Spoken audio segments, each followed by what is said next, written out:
Dinas Perhubungan Kota Ambon diminta segera membuat regulasi perizinan bagi para pengusaha taksi online.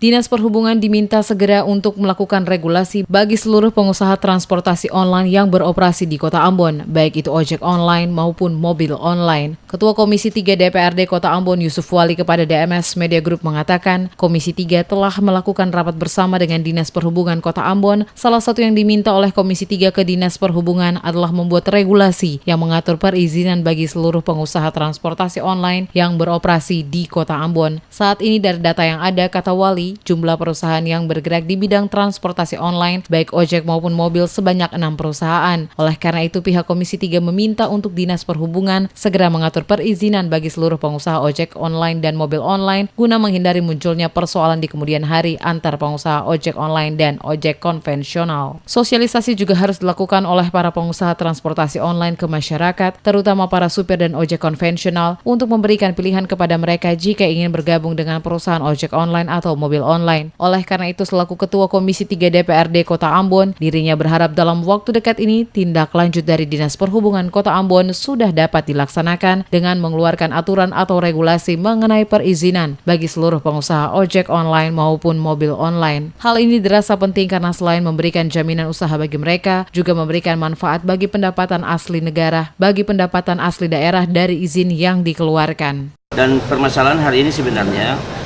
ada di sosialisasi yang penting yang harus dilakukan oleh Dinas Perhubungan. Jadi kami dari komisi meminta kita harus menghindari yang namanya konflik. Jangan sampai antara ojek konvensional dengan yang online ada gesekan di situ. Jadi kami meminta kepada Dinas Perhubungan dalam sebulan ini bisa menyelesaikan itu. Rapatkan bersama dengan mereka dan meminta juga kepada teman-teman ojek konvensional kalau memang ini mereka membutuhkan itu.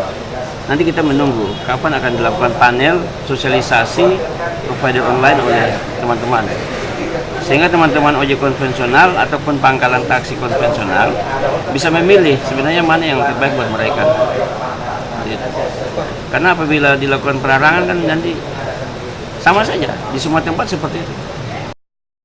Dikatakannya perkembangan teknologi yang begitu cepat dan penggunaan teknologi yang telah merambah ke semua sektor usaha, salah satunya adalah munculnya taksi online di berbagai daerah termasuk Kota Ambon dan menjadi kebutuhan masyarakat. Olehnya itu, regulasi harus segera dibuat oleh pemerintah daerah guna mengatur secara baik seluruh rutinitas dari masing-masing pengusaha ojek online maupun mobil online.